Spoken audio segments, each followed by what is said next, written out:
திருச்சிற்றம்பலம். தென்னாடுடைய சிவனே போற்றி, எந்நாட்டவர்க்கும் இறைவா போற்றி, ஏகம்பத்துரையந்தாய் போற்றி, பாகம் பெண்ணுரு ஆனாய் போற்றி, அண்ணாமலையும் அண்ணா போற்றி, கண்ணார் அமுதக் கடலே போற்றி, காவாய் கனகத்திரளே போற்றி, கைலை மலையானே போற்றி போற்றி. நமச்சிவாய வாழ்க, நாதன் தாள் வாழ்க. அன்பர்களுக்கு ஆன்ம வணக்கம். நீங்கள் கேட்டுக்கொண்டிருப்பதும் பார்த்து கொண்டிருப்பதும் சிவநெறியே சீரான வாழ்வு தரும் என்கிற டெலிகிராம் சேனல் மூலம் செவ்வாய்க்கிழமைகள் தோறும் இரவு 8 மணிக்கு சித்தாந்த சைவம் என்கிற தலைப்பின் கீழே சைவ சித்தாந்த பயிற்சி வகுப்பு நம்முடைய சிகாரம் சேனலில் நடைபெற்று வருகிறது.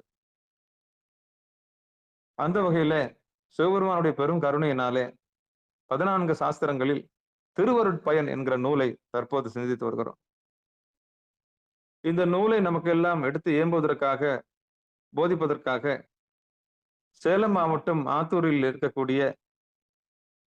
வசிக்கக்கூடிய சைவநெறி செம்மல் சித்தாந்த ரத்னம் சிவத்திரு ஸ்ரீதேவ் ஐயா அவர்கள் நமக்கெல்லாம் போதித்து வருகிறார்கள்.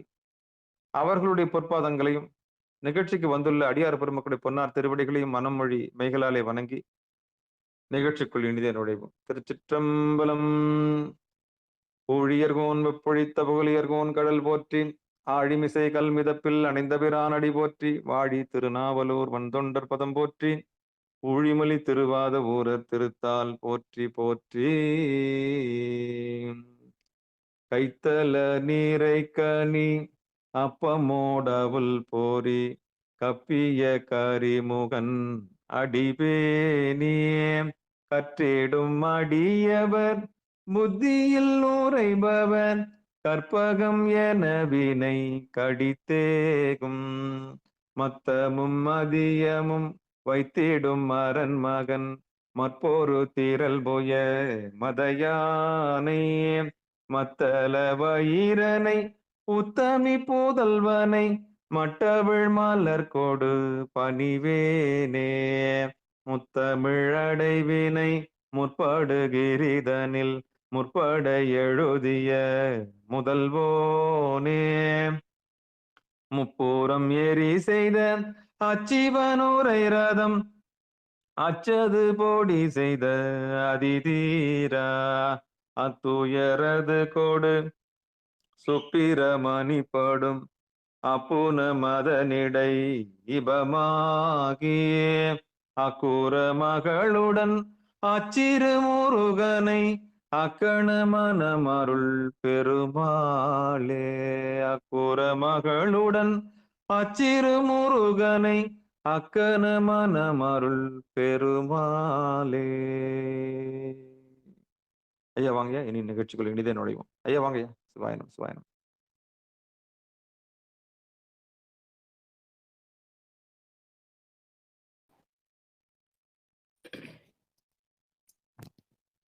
சிற்றம்பலம்.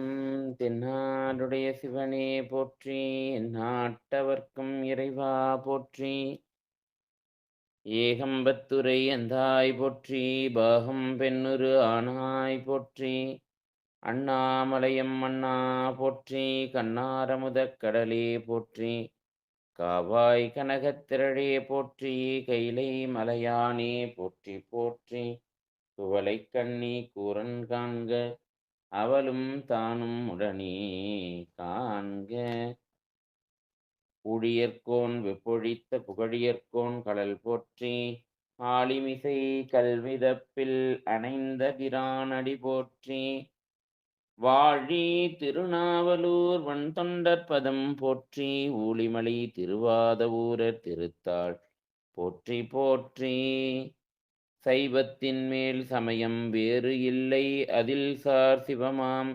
தெய்வத்தின் மேல் தெய்வம் இல் எனும் நான்மறை செம்பொருள், வாய்மை வைத்த சீர்திருத்தேவாரமும் திருவாசகமும் உய்வை தரச் செய்த நால்வர் பொற்றாள்யம் உயிர்த்துணையே, ஈராண்டில் சிவஞானம் பெற்றுயர்ந்த மெய்கண்டார் இணைத்தாள் போற்றி, நாராண்ட பல்லடியார்க்கு அருள் புரிந்த அருள்நந்தி நற்றாள் போற்றி.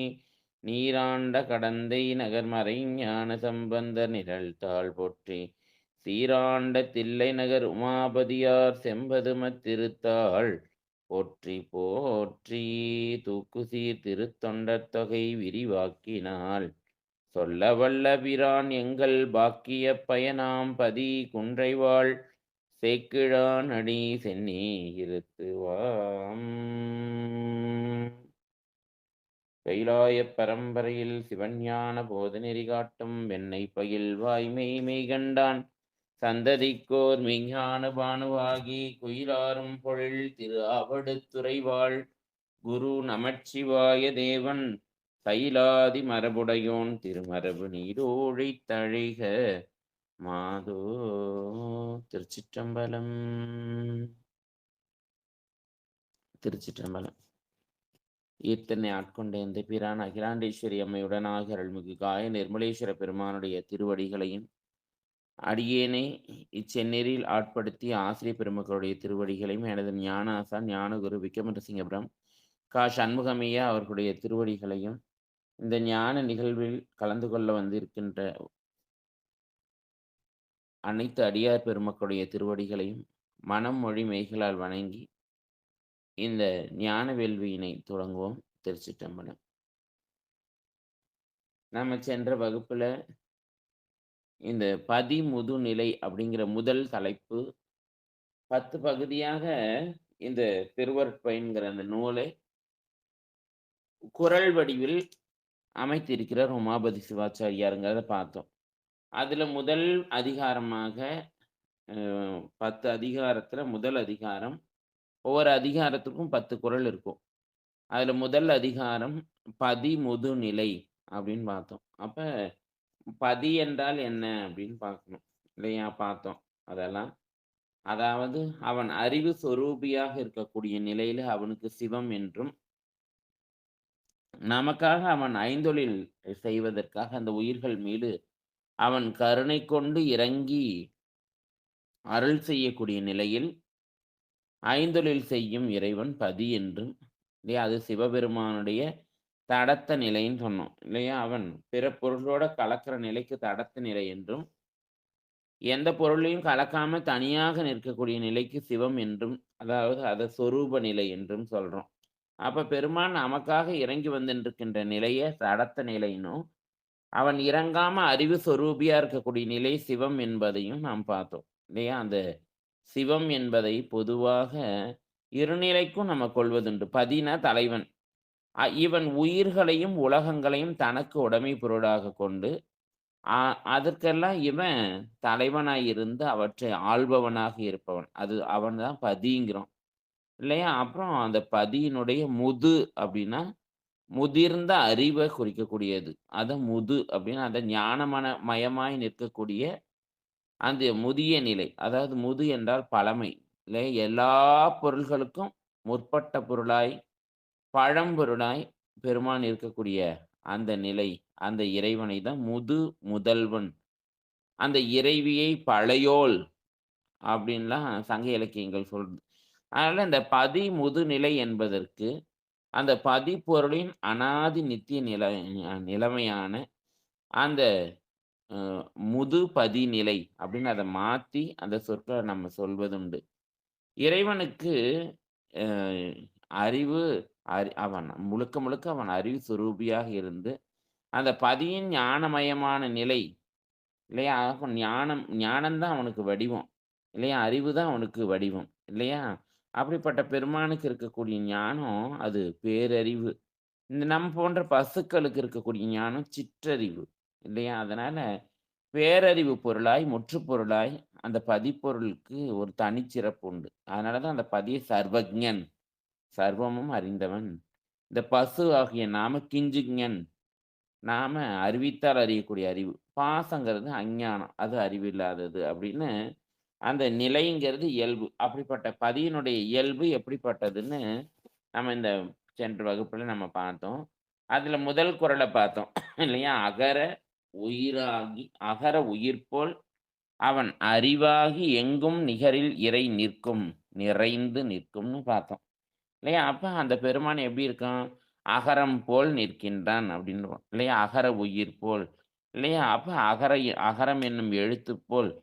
இல்லையா? அவன் அகரம் தமிழ் எழுத்து எல்லாவற்றிற்கும் முதலில் வைத்து எண்ணப்படுவது.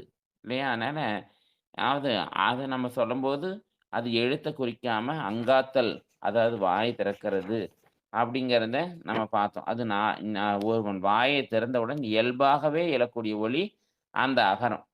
எந்த எழுத்தையும் நம்ம வாய் திறக்காம சொல்லுதல் முடியாது.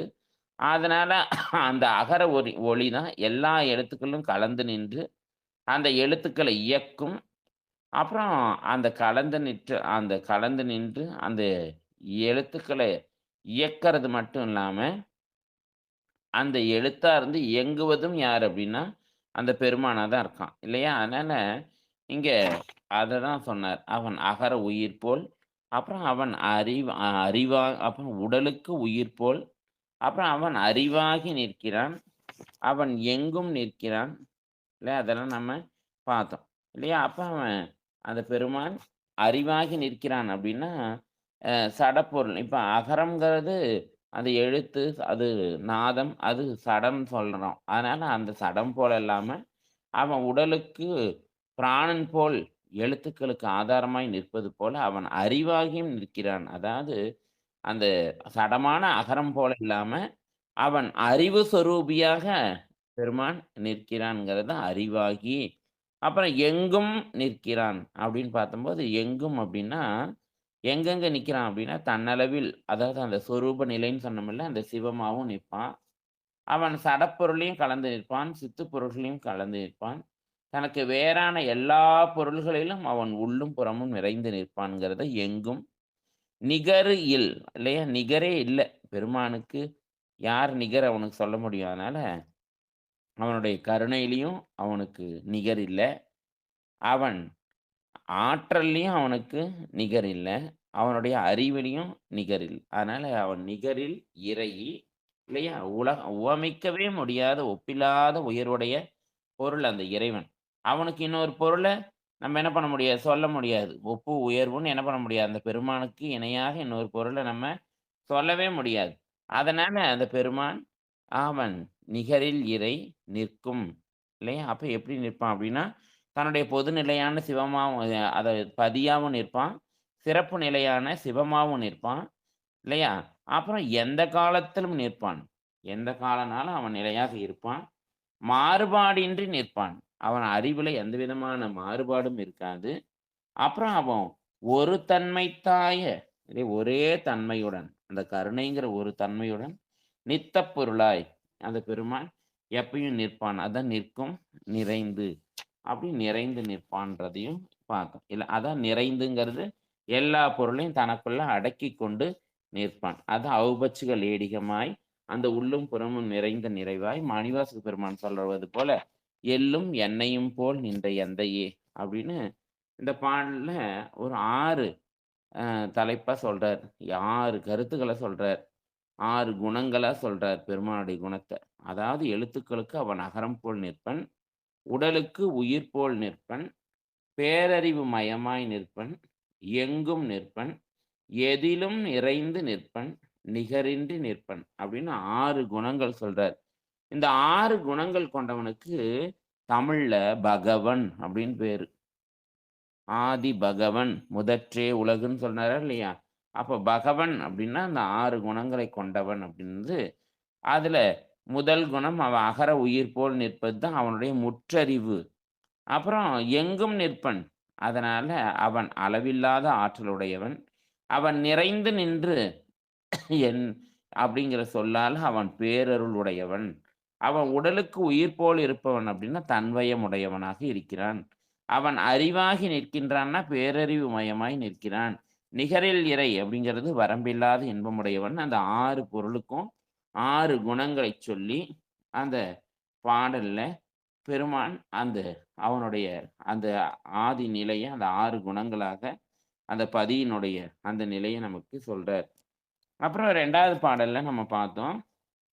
அத்தனை உயர்ந்த பொருள். ஏன்னா இப்படி 6 குணங்களை கொண்ட அது 8 குணங்களாவும் அத சொல்லுவோம். 6 குணங்களாவும் சொல்வதுண்டு. 3 குணங்களாக சொல்வதுண்டு. ஒரே குணமாவும் சொல்வதுண்டு. அந்த மாரி அந்த பெருமானுடைய அந்த தன்மையை பலவாறு அது எப்படியெல்லாம் அவன சொல்லி மகிழ்ச்சி அடைய முடியுமோ, அவ்வளோ தூரம் அவன அ அருளாளர்கள் சொல்றாங்க. அப்புறம் அந்த 2வது கேள்வி கேட்கிறாரு.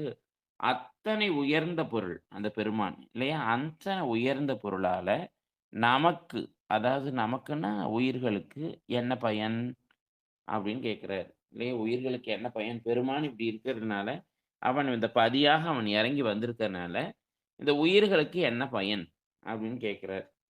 அதுக்கு அவர் பதில் சொல்லும்போது, "தன் இளமை மண் உயிர்கள் சாரத் தரும் சக்தி பின்னமில்லான் எங்கள் பிரான்" இந்த 2வது பாடல்ல சொல்றாரு. இல்லையா? இந்த குறள்ல இறைவன் தன்னுடைய தன் சக்தியுடன் பிரிப்பின்றி நிற்பன். எப்பயும் அந்த பெருமான் தன்னுடைய சக்தியை பிரிந்து நிற்கவே மாட்டான்.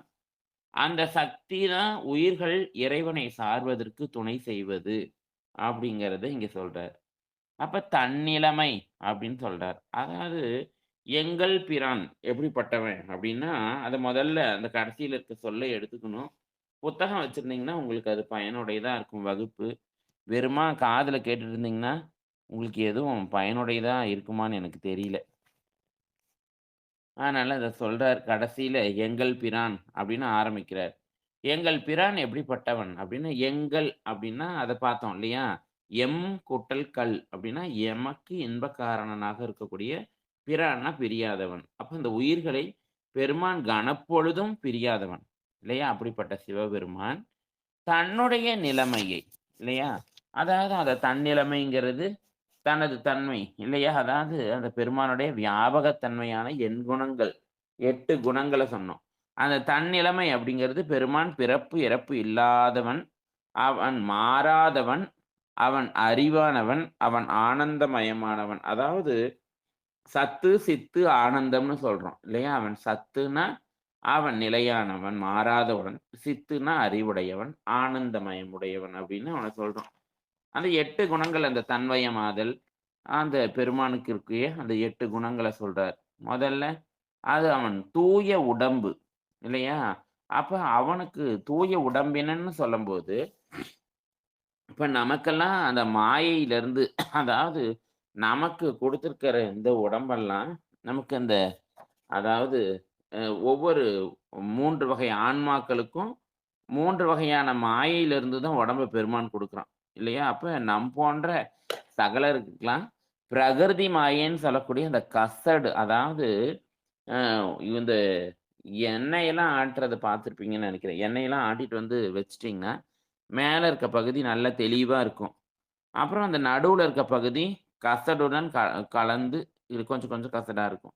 அடியில பார்த்தோம்னா, ரொம்பவே அந்த கசடு தான் இருக்கும். அது மேல தெளிவா இருக்க பகுதி சுத்த மாயைன்னும், கொஞ்சம் அந்த கசடு கலந்திருக்க பகுதி அசுத்த மாயைன்னும், அதுக்கு கீழ கசடா இருக்க பகுதிய பிரகிருதி மாயைன்னு சொல்றோம். அப்போ 3 வகையான ஆன்மாக்களுக்கும் இப்ப சுத்த ஆன்மாக்களுக்கு விஞ்ஞானகலருக்கு சுத்த மாயையிலிருந்து உடம்பு குடுப்பான். அப்புறம் பிரளயகலரான போன்ற அ பிரளயகலர் ஆன்மாக்களுக்கெல்லாம் அசுத்த மாயையிலிருந்து குடுப்பான். போன்ற சகலருக்கு பிரகிருதி மாயையிலிருந்து உடம்ப குடுப்பான். இல்லையா? அவ்வளோ அழுக்கான உடம்பு. ஆனா, அந்த பெருமானுக்கு அப்படி மாயையிலிருந்து உடம்பு கிடையாது. அவன் தூய உடம்பு அப்படின்னா, அந்த திருவருளாகிய சக்தியையே தனக்கு உடம்பாக அந்த பெருமான் கொண்டு வருவான். இதுதான் அந்த தடத்த நிலை. இல்லையா? சொரூப நிலையில அவனுக்கு உடம்பே கிடையாது அப்படின்னு சொல்றோம். அப்புறம் அந்த பெருமான் எப்படி இருக்கு அப்படின்னு அப்புறம் தன்வயந்தனாதல். அதாவது சுதந்திர அறிவு உடையவனாக அந்த பெருமான் இருப்பான். இல்லையா? அவனுக்கு யாரையும் எதையும் கேட்டு செய்ய வேண்டியது இல்ல. அதான் 2வது முதல் குணம் தன்வயத்தனாதல். 2வது தூய உடம்பினனாதல். 3வது இயற்கை உணர்வினன். அவனுக்கு இயற்கையாவே அறிவுடையவன். இல்லையா? அவனுக்கு யாரும் உணர்த்த வேண்டுவதில்ல. கருவிகள் வேண்டுவதல்ல. தானே உணரக்கூடிய தன்மையுடையவனாக அந்த பெருமான் இயற்கை உணர்வினனாக இருக்கான். முற்றும் உணர்தல். இல்லையா? எப்போதும் எல்லாவற்றையும் ஒருங்கே, ஒட்டுக்கா எங்கெங்க என்ன எல்லாத்தையும் தெரிந்து இயக்கக்கூடிய தன்மையுடையவனாக அந்த பெருமான் இருக்கான். அப்புறம் இயல்பாகவே பாசங்களிலிருந்து நீங்கிய தன்மை. இல்லையா? ஒரு காலத்துல நம்மலாம் ஒரு ஒரு அந்த அதாவது ஒரு உயிர் கூட இந்த ஆணவ மலத்தால பற்றப்படாத உயிர்கள் இல்ல. உடம்பெடுக்காத ஒரு உயிர்கள் கூட இல்ல. எல்லா உயிர்களும் ஒரு பிறவியாவது கண்டிப்பா ஒரு உயிர் பிறந்தே ஆயிருக்கும். அந்த மாதிரிலாம் ஒரு காலத்துல மலம் இருந்து, ஒரு காலத்துல மலம் நீங்குனதுன்னுலாம் பெருமானுக்கு சொல்லவே முடியாது. அப்புறம் பேரருள் உடைமை. அது கருணைக்கு அளவே இல்ல. அப்புறம் பேராற்றல், எல்லையில்லாத ஆற்றல் உடையவன். அப்படி பேரின்பம், எல்லையில்லாத இன்பம் உடையவன். அது மாரி இதுதான் பெருமானுடைய நிலை.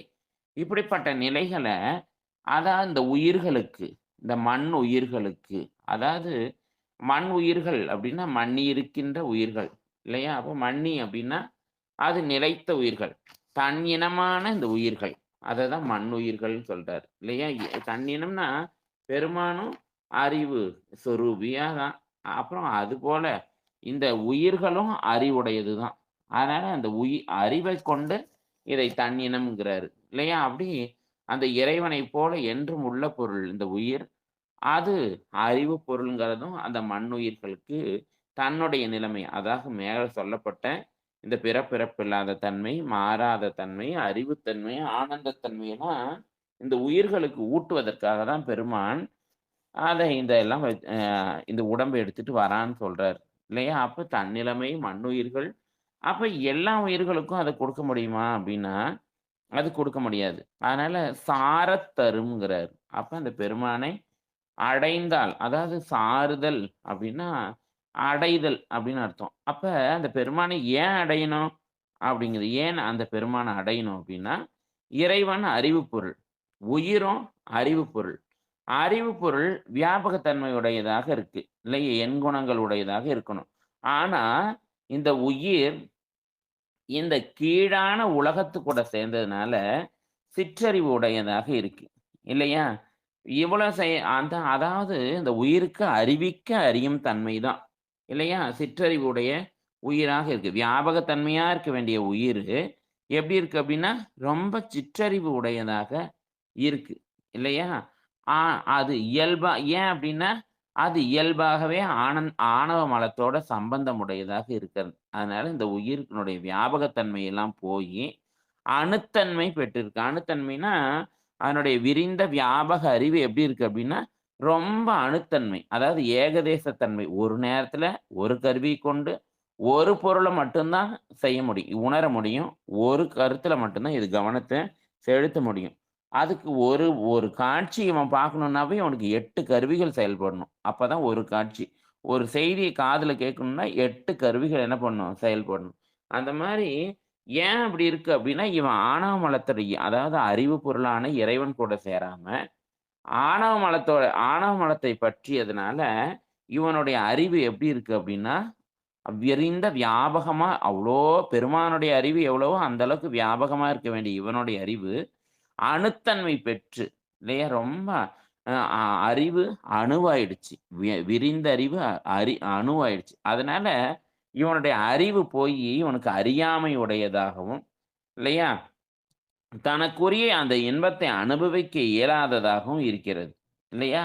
அப்ப அதனால இத என்ன சொல்றாரு அப்படின்னா, இத பசுன்னு சொல்றாரு. ஏன்னா, இவன் அ அதாவது பசு அப்டின்னா, அது கட்டுண்டதுன்னு அர்த்தம். இல்லையா? இவன் ஆணவ மலத்தால இயல்பாகவே மலத்தால கட்டப்பட்டிருக்கிறனால, இவனுக்கு பசுன்னு பேரு. அப்படியே அந்த பசுங்கிற தன்மையிலிருந்து, இந்த ஆணவ மலத்திலருந்து இவன் படிப்படியா விடுபட்டு, இவன் ஆன்மாங்கிற நிலைக்கு என்ன பண்ணணும்? போகணும். அதுல வியாபகத்தன்மை அடைந்த உயிருக்கு ஆன்மான்னு பேரு. சிற்றறிவு உடைய சு அணுத்தன்மை பெற்ற உயிருக்கு பதின்னு பேரு. இல்லையா? அணுங்கிறது ஆணவ மல சம்பந்தப்பட்ட உயிர். இல்லையா? இந்த அணுங்கிற நிலைமை நீங்கி, அந்த உயிர் வியாபகத்தன்மை அடைந்து, இதனுடைய அறிவுல இருக்க குற்றமெல்லாம் போயி, இது தூய அறிவு உடையதாக ஆகணும்.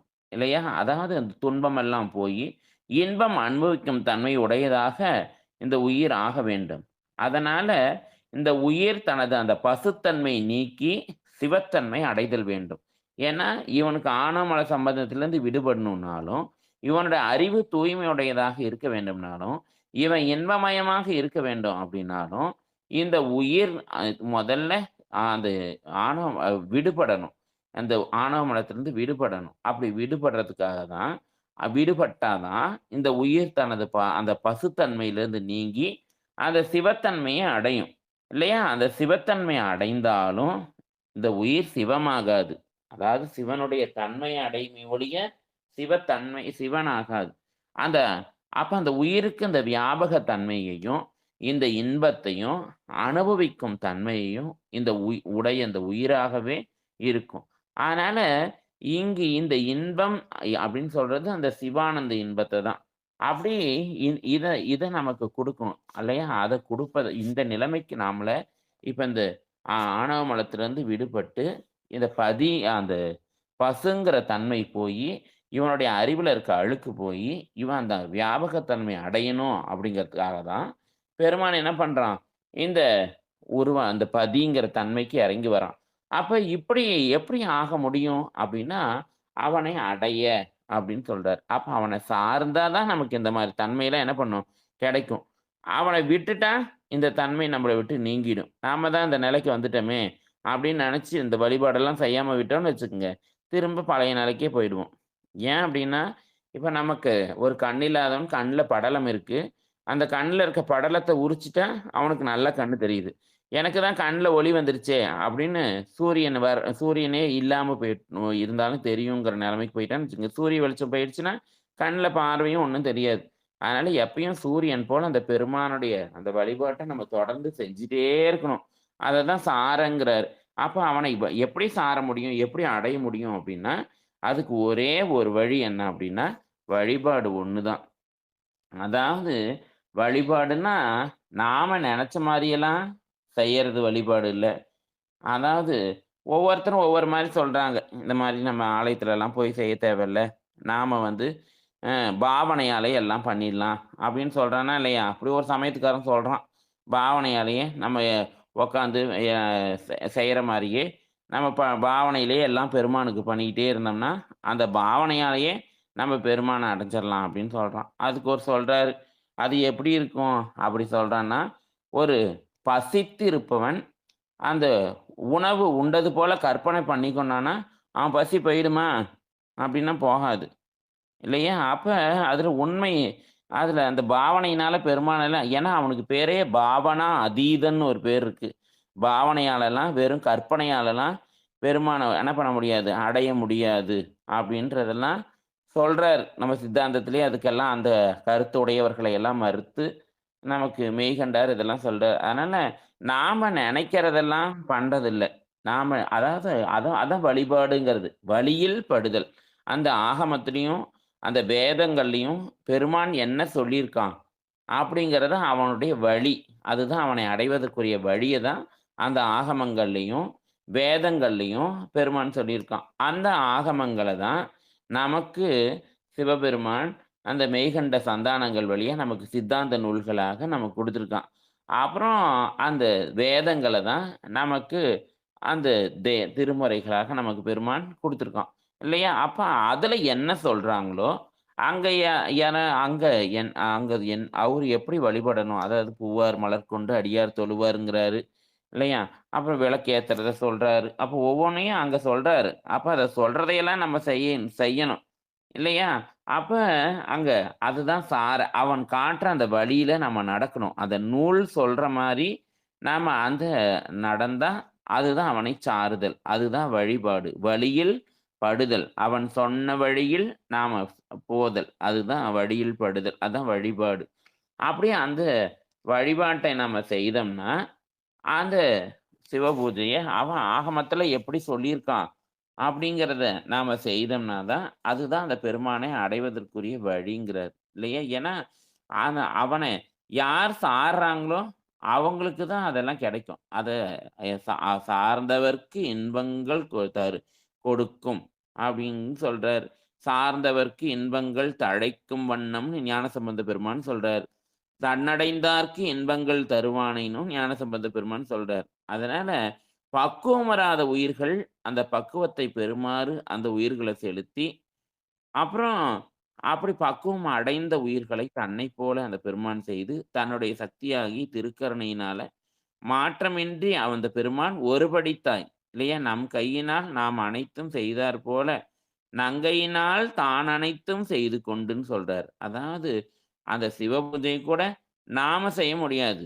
இல்லையா? அந்த சிவ பூஜைய நாம செய்யறத கூட அந்த பெருமான் நம்ம செய்யணும்னு நெனைக்கிறத, அந்த தன்னுடைய சக்தியாகிய அந்த பெருமாட்டியை கொண்டு நம்முள்ளே இருந்து அவள் செய்வா. அதான் நம் கையினால் நாம் அனைத்தும் செய்தாற்போல், நம் கையால நாம செய்த மாரியே, ஆனா யார் செய்றா அப்டின்னா, நங்கையினால் தான் அனைத்தும் செய்து கொண்டு. அப்ப அந்த அம்மையை கொண்டு தான் அனைத்தையும் இந்த உயிர்களுக்குள்ள இருந்து தானே செய்து கொள்கிறான். இல்லையா? அப்ப விருப்பப்படுறது மட்டும் தான் அந்த உயிர்களுடைய தன்மையா இருக்கு. இல்லையா? அதனால நாம நெனச்ச போதெல்லாம் பெருமானுக்கு இத செய்யலாம், அத செய்யலாம். என்னென்னமோ செய்றோம். ஆனா அதெல்லாம் தப்புங்கிறாரு. அதனால அவன் என்ன அந்த வேதத்துல சொல்லியிருக்கானோ, அத தான் நாம செய்யணும். என்ன அதுதான் வழியில் படுதல். அப்படி யார் அந்த வழியில போறாங்களோ, அவர்கள் தான் அந்த பெருமானுடைய அந்த நிலைமை அதான் சொல்றார். "தன்னிலைமை மன்னுயிர்கள் சார" அதாவது அந்த வழிபாட்டினால் சார தரும். அப்ப தருவான். யாருக்கு தருவான்? அந்த எந்த உயிர்கள் எல்லாம் அவனைச் சார்ந்ததோ, அவ்வுயிர்களும் பொருந்தும்படி அந்த பெருமான் என்ன பண்ணுவான்? உவந்து அளிப்பான். இல்லையா? அந்த வழியில் சென்ற உயிர்களுக்கு தான் அது கிடைக்கும். இல்லையா? அப்படி அந்த பெருமான் அதை கொடுக்க வரும்போது எப்படி இருக்கான் அப்படின்னா, சக்தி பின்னம் இல்லாமல் வருகிறான்றாரு. இல்லையா? அந்த சக்தியை பிரியாமல் இல்லையா? அப்படி சாரத்தரும் சக்தி இல்லையா? அந்த சக்திங்கிறது எது அப்படின்னா, அவனுடைய திருக்கருணை. இல்லையா? அது தனது குணம். அந்த பெருமானுடைய குணமாகிய அருள். இல்லையா? அப்ப அந்த அருள் வழியா தான் தருவான். ஆனா தருபவன் யார் அப்படின்னா, இறைதான். ஞானசம்பந்த பெருமானுக்கு, பெருமான் அந்த ஞானப்பால குடுக்கும்போது கூட தான் குடுக்கல. அந்த சக்தி மூலியமா தான் என்ன பண்றாரு? குடுக்குறாரு. அதனால அந்த அந்த கருணையாகிய அந்த குணம் தான் அதாவது குணி சிவம். அதனுடைய குணம் அந்த அருள் அப்படின்னு சொல்றார். அப்படி அந்த பெருமான் தருவான். ஏன் தரணும்? இந்த உயிர்களுக்கு அப்படி தர வேண்டிய அவசியம் என்ன? அப்படின்னா, அதுதான் அவனுடைய பேரருள் உடையவன். எல்லையில்லாத ஆற்றல் உடையவன். அதனால அதனால அவன் தருகிறான். இல்லையா? அப்ப சக்தி தனது குணமாகிய அருள். அத அபின்னா சக்தின்னு சொன்னோம். இல்லையா? அப்ப சக்தி என்பதை அந்த சக்தியினின்று அந்த த இலக்கணத்துல அது 5ஆம் வேற்றுமையாக அது விரித்து சொல்றார். அப்ப அந்த பின்னமில்லான் அப்படிங்கிறது வேறுபாடு இல்லாதவன். சக்தி வேற, அவன் வேற இல்ல. அதனால இறைவன் அந்த குணமுடைய குணிப்பொருள் இல்லையா? அது தாதான்மிய சக்தின்னு சொல்றோம். அந்த சக்திக்கும் அவனுக்கும் உள்ள சம்பந்தம் தாதான்மிய சம்பந்தம். அதான் குணகுணி சம்பந்தம். பிரிப்பில்லாத சம்பந்தம்ன்னு சொல்றேன். அப்ப இந்த சிவம்ங்கிறது ஞானம். அதனை ஆணாக சொல்றோம். சக்திங்கிறது அருள். அதை பெண்ணாக நாம என்ன பண்றோம்? பாவிக்கிறோம். அது பற்றி தான் சிவமும், சக்தியும் ஆண், பெண் சம்பந்தம் அப்படின்னு நம்ம சொல்றோம். இல்லையா? சிவம் தானே எதையும் செய்யாமல், அந்த தன்னில் பிரிப்பின்றி நிற்கின்ற சக்தியினாலேயே எல்லாவற்றையும் என்ன பண்ணும்? செய்யும். அதனை தான் சிவம் செய்ததாக நம்ம சொல்றோம். இல்லையா? ஆனா அது செய்யறது சக்தி தான். ஆனா அது அவனுடைய ஆக்ஞைப்படி தான் செய்யுது. அதனால ஆணையின் நீக்கமன்றி நிற்குமன்றேன்னு நமக்கு சிவஞான போதமும் சொல்லுது. இல்லையா? சிவஞான முனிவர் அதுக்கு விளக்கம் சொல்லும்போது, ஆணையின் பிரிப்பின்றி சமவேதமாய் நிற்பான் அந்த பெருமான். சமமாக அந்த பெருமான் நின்று கொண்டிருப்பாங்கிறத சொல்றார். அதனால அது சமவேத சக்தின்னு அந்த சக்திய, அந்த திருக்கருணைய சொல்றார். அதனால அந்த பெருமான் பின்னம் இல்லாதவன் அப்படின்னு சொல்றார். அதாவது சக்தியிலிருந்து பின்னம் இல்லான் அப்படின்னா, நீங்க மாட்டான். நீக்கமின்றி அந்த பெருமான் நிற்பாங்கிறது தான் பின்னம் இல்லாதவன் அப்படின்னு சொல்றார். அப்ப எப்பயும் அந்த சிவம் தான் அவன் முன்னின்று எதையும் செய்ய மாட்டான். அவன் செய்வதெல்லாம் அந்த பிராட்டியை கொண்டு தான் அவன் செய்வாங்கிறத சொல்றார். அதனால நம் கையினால் நாம் அனைத்தும் செய்தாற்போல் நாடனைத்தும் நங்கையினால் செய்தளிக்கும் நாயகன்கிறாரு. பார்த்தா எல்லாமே நாம செய்யற மாரி தான் நமக்கு தோணும். ஆனா எந்த ஒரு காரியத்தையும் நம்ம செய்ய முடியாது. ஏன்னா, அந்த சக்தியை கொண்டு அவன் தான் என்ன பண்றான்? அத செய்றான். அதனால நங்கையினால் செய்தளிக்கும் நாயகனும், நங்கையினும் நம்பியாய் தான் நடுவே நாட்டப்பெறும் இதுகாண் எம்பெருமானார்த்தம் இயல்பு அப்படின்னு திருக்கழிற்றுப்படியார்ல சொல்றார். அதனால அந்த பெருமான் எங் எங் எங்கள் பிரான் அப்படின்னு சொல்றார். அவன் பிரியாதவன். அதாவது இந்த எங்கள் பிரான்ங்கிறது அந்த பின்னமில்லாதவனாக நமக்கு பயனளிக்கக்கூடியவன் எங்கள் பிரான். அப்படின்னு அவன் சிவமாக இருந்து, தன்னுடைய சக்தியைக் கொண்டு நமக்கு அருள் செய்றான். அதனால அந்த சக்திக்குன்னு ஒரு வழிபாடு தனியா கிடையாது. சிவத்துக்கு மட்டும் தான் வழிபாடு. சிவ பூஜைன்னு தான் பேரு. சக்தி பூஜைன்லாம் கிடையாது. அதெல்லாம் சித்தாந்தத்துல எந்த இடத்துலயும் அந்த மாரிலாம் ஏற்றுக்கொள்வதே கிடையாது. அதனால அந்த சிவத்தை நாம வழிபட்டா, அவன் நமக்கு அருள் செய்ய வரும்போது, அந்த சக்தியை பிரியாமல் அந்த திருவருளுடன் வந்து நமக்கு அருள் செய்வான். அப்படிங்கிறது தான் இதுல சொல்லக்கூடிய கருத்து. அதனால அந்த சக்தி பின்னமில்லான் என்பதில, அந்த திருவருளும், அந்த சிவமும் அதிலேயே இருக்கு. இல்லையா? அந்த சக்தியிலிருந்து அவன் என்ன பண்றதில்ல, பிரியறதே இல்ல. அதனால அந்த திருவருளும் தன்னிலைமை இந்த மண்ணுயிர்கள் சாரத் தரும். அப்படி இந்த பெருமான் எப்படி இந்த அளவில்லாத ஆற்றல் உடையவனாகவும், அளவில்லாத அறிவு உடையவனாகவும், அறிவில்லாத கருணை உடையவனாகவும் இருக்கிறானோ, அதுபோல இந்த உயிர்களையும் அ அந்த அறிவு, ஆற்றல், கருணை அப்படிங்கிற அந்த 3 நிலையிலயும் தன்னைப் போல அந்த பெருமான் செய்து கொள்வான் அப்படிங்கிறது தான் இந்த பாட்டுல சொல்றார். அப்படி இந்த தன்னிலைமை, மண்ணுயிர்கள் சார அதாவது இது சும்மா குடுத்துற மாட்டான். உடனேலாம் நமக்கு இந்த மாரிலாம் கிடைச்சிடாது. சார சார தான் வழிபட தான் கிடைக்கும். நம்ம இந்த நிலைமைக்கு வந்துட்டோம். இனிமேட்டு வழிபட தேவையில்லன்னுலாம் யாரும் சொல்ல முடியாது. எப்ப நீங்க வழிபாட்ட நிறுத்துறீங்களோ, அது உங்கள விட்டு அதுவும் போயிடும். அதனால தான் அந்த நீலநக்கர் புராணம் படிச்சிருந்தீங்கன்னா அது தெரியும். அதாவது நீடு பூசனை நிறைந்தும் அன்பினால் நிறைய அதாவது அந்த பூசையும் முடிஞ்சும் அன்பினால் அந்த பூசை முடியவே இல்ல. அதனால 5 எழுத்த திரும்ப அந்த பூசைய நிறைவு செய்தத பொறுத்துக்க முடியாம திரும்ப திரும்ப அந்த 5 எழுத்த சொல்லிக்கிட்டே அது பூஜையாக சொல்றாருன்னு சொல்றாரு. அதனால எப்ப நம்ம அத நிறுத்துறோமோ, அப்பயே இந்த சிவஞானமும் நம்மள விட்டு என்ன பண்ணிடும்? போயிடும். அதனால தொடர்ந்து இந்த வழிபாட்ட நம்ம செய்யணும். ஒரு 4 நாளும் விடாம செய்யணும். அதாவது கண்ண மூடுனா அகபூஜையா இருக்கணும். கண்ண திறந்தா புற பூஜைய செய்யணும். அப்ப செய்யறது பூரெல்லாம் நம்ம அந்த சித்தம் சிவமாக்கி செய்தனவே தவமாக்கும் அத்தன் கருணைன்னு மணிவாசக பெருமான் சொல்றார்.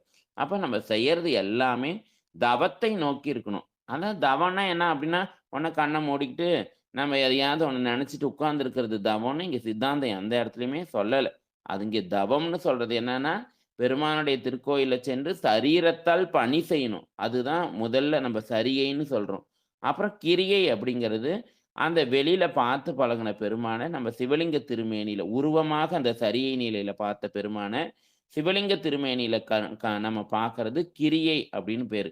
அப்படியே அந்த கிரியை அந்த வெளியில சிவலிங்கத்தில பார்த்த பெருமான, நம்ம உள்ளத்தில பார்த்து பழகுறது யோகம். அதாவது பிரிப்பின் அந்த ஒன்றி நின்று அந்த உள்ளத்தில நினைக்கிறது யோகம்.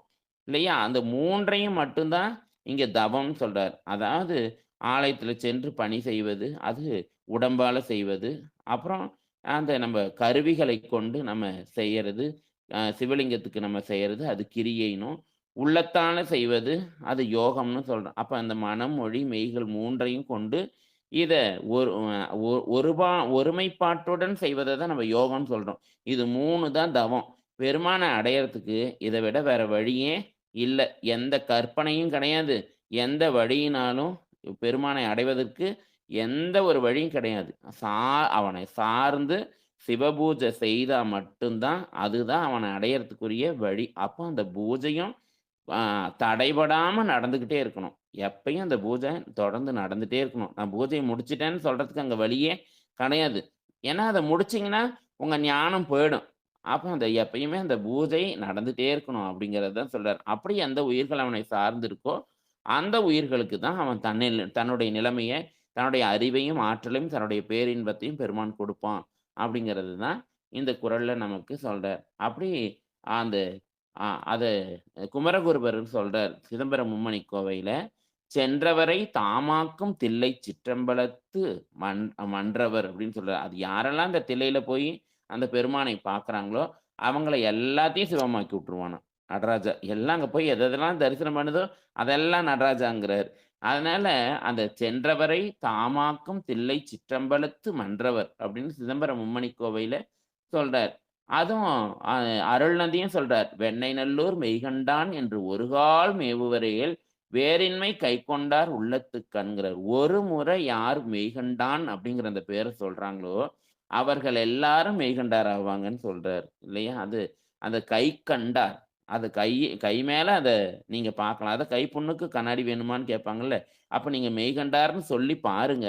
அப்புறம் என்ன நடக்குதுங்கிறத நீங்க கவனிங்கங்கிறதையும் நமக்கு அறுதியிட்டு உறுதியாக சொல்றார் அருள்நந்தி. அதனால அந்த பெருமான் "சென்றவரை தாமாக்கும் சில்லை சிற்றம்பலத்து மன்றவர்ன்னு" குமரகுருபரர் சொல்ற மாரி, இந்த உயிர்கள் அனைத்தையும் அந்த பெருமான் என்ன பண்றான்? சிவமாக்குறான். அதுக்காக தான் அந்த பெருமான் இத்தனையும் நமக்கு இத்தனை பதியாக அவன் இறங்கி வரக்கூடியது. ஏன் அப்டின்னா, இந்த உயிர்கள எல்லாத்தையும் சிவமாக்கணும்னு மணிவாசகர் சொல்ற மாரி, அந்த "சிவமாக்கி எனையாண்ட அத்தன் கருணையினால்" அப்படின்னு சொல்றாரு இல்லையா? அப்ப இந்த உயிர்கள சிவமாக்குவது தான் பெருமானுடைய அந்த முக்கிய நோக்கமே. அதுக்காக தான் பெருமான் தன்னுடைய நிலைமையிலிருந்து, தன்னுடைய அறிவு சொரூபத்திலிருந்து இறங்கி, அவன் உருவம் தாங்கி, அவன் போன்ற ஒரு சாதாரண மானிடராக இறங்கி வந்து, நமக்கு அருள் செய்வதற்காக தான் அந்த பெருமான் அந்த பதியினுடைய நிலைய அடையறான் அப்படின்றத, இந்த 2வது பாட்டுல சொல்றார். அதாவது அந்த பூஜை சிவத்துக்கு தான். அவன் அருள் செய்ய வரும்போது, அந்த சக்தியோட அந்த சக்திய நாம தான் பிரிச்சு பார்க்கிறோமே ஒழிய, சக்தி வேற, அவன் வேற இல்ல. அவனும், அவனுடைய கருணையும் வேற வேற இல்ல. அவன் சிவன், அவனுடைய குணம் சக்தி. அதான் அந்த கருணை, அந்த இரக்கம் தான் அந்த சக்தி. அப்படிங்கிறது தான் நமக்கு இந்த பாட்டுல சொல்றார். அப்புறம் இப்படி எண்ணற்ற உயிர்களுக்கு அளித்தல் எளிதன்றே. ஏன்னா உயிர்கள் 1 இருக்கு, 2 இருக்கு. எண்ணற்ற உயிர்கள். எண்ணிக்கையில இந்த உயிர்கள் அடங்கவே அடங்காது. அவ்ளோ உயிர்கள் இருக்கு. அது நம்ம உயிரவை நிலையில வச்சு பார்ப்போம். உயிர்களுடைய எண்ணிக்கை எவ்வளோ இருக்குங்கிறத சொல்றார். அப்ப எண்ணற்ற உயிர்களுக்கு இந்த பெருமான் இப்படியெல்லாம் அருள் செய்ய முடியுமா? இப்படி ஒவ்வொரு உயிரையும் அவன மாரி ஆக்கணும்னா, இது சாதாரண விஷயமா? அப்படி ஏன்னா நம்மள பத்தியே நமக்கு தெரியும். நம்ம நம்ம எப்படி இருக்கோம், எப்படி திருந்துறோம் அப்படிங்கிறத நம்ம எவ்வளவோ படிக்கிறோம், கேட்கிறோம். ஆனா நம்ம எப்படி திருந்துறோமாங்கிறது தான் சந்தேகமா இருக்கு. அதனால நம்ம ஒரு உயிர் நம்மள பார்க்கும்போதே நமக்கு தெரியும். இப்ப நம்ம யாருக்காவது ஒரு விஷயத்த சொல்றோம்னாவே, அவங்கள நம்மள மாத்த முடியுதா அப்படின்னா, ஒருத்தர கூட நம்மளால மாத்த முடியாது. யாரும் திருந்தவே மாட்டாங்க. நம்ம சொல்லி யாரு திருந்த போறா? யாரும் திருந்த மாட்டாங்க. அதனால நம்ம பார்க்குற இந்த உயிர்களையே மாத்துறதுக்கு நம்ம எவ்வளவோ பிரயத்தனப்பட வேண்டியது இருக்கு. எவ்வளவோ பாடுபட வேண்டியிருக்கு. ஒரு உயிர கூட நம்மளால எவ்வளோ பிரயத்தனப்பட்டாலும், எவ்வளோ பாடுபட்டாலும், யாரையும் இந்த உலகத்துல நம்மளால மாத்த முடியாது. முதல்ல நம்மளால மாத்திக்க முடியாது. நம்ம வந்து நம்ம ஒரு ஒழுக்க நிலையில ஒரு ஒழுக்க பாடம் படிச்சுட்டு இருக்கும்போது, நம்மள இப்படி திருத்திக்கலாம் அப்படின்னு நெனைக்கிறோம். ஆனா நம்மளால திருத்திக்க முடியுமான்னா, நம்மளையே நம்மளால என்ன பண்ண முடியாது? முதல்ல மாற்றிக்கொள்ள முடியாது. அப்படி இருக்கிற பட்சத்துல, இப்படி எண்ணற்ற உயிர்களுக்கு இந்த பெருமான் இந்த மாதிரியான ஒரு தன்மையை அளித்தல் முடியுமா? எளிதா? அ அ இத்தனை மகத்துவம் அதுக்கு வேண்டும். நாம எவ்ளோ பெரிய ஆளா இருக்கணும். அப்ப இதுக்கு எத்தன காலம் பிடிக்கும். அதனால இத்தனை மகத்துவம் அதற்கு வேண்டும். அப்ப அந்த பெருமானால இத செய்ய முடியுமா? அப்படிங்கிறதுக்கு தான் இந்த 3வது பாடல நமக்கு அதுக்கு பதிலாக சொல்றார். அதாவது அந்த பெருமான சொல்லும்போது பெருமைக்கும் 3வது பாடல் சொல்றார். பெருமைக்கும், நுண்மைக்கும், பேரருட்கும், பேற்றின் அருமைக்கும் ஒப்பின்மையான் அப்படின்னு சொல்றார். அப்ப இந்த குறள்ல என்ன சொல்றார் சுவாமி அப்படின்னா, இறைவனுடைய ஒப்பில்லாத தன்மை, அதாவது நிகரில்லாத முதல் குறள்லயே சொல்றார். இல்லையா? நிகரில் இறை அப்படின்னு சொல்றார். அப்ப அந்த பெருமான் அவன் அவன் இதெல்லாம் ரொம்ப சாதாரணமா, இதெல்லாம் அவனுக்கு விளையாட்டு போல செஞ்சுருவாங்கிறாரு. இல்லையா? ஏன்னா, அந்த படைத்தும், காத்தும், கறந்தும், விளையாடிங்கிறாரு. இதெல்லாம் அவனுக்கு ஒரு விளையாட்டு போல. அதாவது விளையாட்டுன்னா, அவன் டைம் பாஸ்க்காக செய்றதுன்னு நெனச்சுக்கூடாது. அது இப்ப எல்லாம் அப்படிதான். இதெல்லாம் ஒரு திருவிளையாடல் அப்படின்னா, பெருமானுக்கு இதெல்லாம் தேவையா? அப்படின்னு நம்ம பேசுற அந்த விளையாட்டு இல்ல. இது விளையாட்டுனா, ரொம்ப சாதாரணமாக செஞ்சுருவான் அப்படிங்கிறது தான் இங்க விளையாட்டுன்று சொல்றார். இத சிவனவன் விளையாட்டுன்னு சொல்றார். அதனால இங்க சொல்லும்போது, பெருமான முதல்ல பெருமைக்கும் சொல்றார். அதாவது இந்த பெருமான அந்த முதல் பாட்டுல சொல்லும்போது, எங்கள் பிரான்னு போன பாட்டுல சொல்றாரு இல்லையா? அவன தான் இங்க இறை. அப்ப நம்ம இந்த சொல்ல இறை, எங்கள் பிரான் அப்படிங்கிறத நம்ம முன்னாடி போட்டுட்டு, அந்த பொருள் எடுத்துக்கணும். அப்ப எங்கள் பிரான் பெருமைக்கும், நுண்மைக்கும், பேரருட்கும், பேற்றின் அருமைக்கும் ஒப்பின்மையான் அப்படின்னு எடுத்துக்கணும். அப்ப நம்ம பிரான் எப்படிப்பட்டவன் அப்படின்னா, முதல்ல நாம வணங்குற சுவாமி எப்படிப்பட்டவர் நமக்கு தெரியணும்ல. அப்பதான் நம்ம மத்த சாமிய தேடி போமாட்டோம். ஏன்னா, இவன் எப்படிப்பட்டவன்னு மொதல்ல நமக்கு தெரியணும். இல்லையா? எல்லாம் திருநீரையும், உருதிராகத்தையும் போட்டுட்டு திருமுறைகள படிப்போம். எல்லாம் அப்புறம் சித்தாந்தம் படிப்போம். சிவ சிவா ஹரஹரம்போம். ஆனா எங்க நிப்போம்ன்னு பார்த்தா, எல்லாம் அந்த சிறுதெய்வ வழிபாட்டுல தான் கொண்டு போய் கடைசியில நின்னுட்டுருப்போம். அது எப்படிங்க விட்றது? இத்தன காலமா நம்ம வழிபாடு செஞ்சுட்டுருந்தோம். எப்படிங்க விட்றது? எப்படிங்க இத வழிபாடு ஏன்னா இங்க சொல்லும்போது போன பாடல்ல சொல்லும்போது, அது சக்திக்கே வழிபாடு கிடையாதுங்கிறாரு. சிவத்துக்கு மட்டும் தான் வழிபாடு. சக்திக்கே வழிபாடு இல்லங்கிறாரு. சக்திக்கே வழிபாடு இல்லன்னா வேற யாருக்கு வழிபாடு?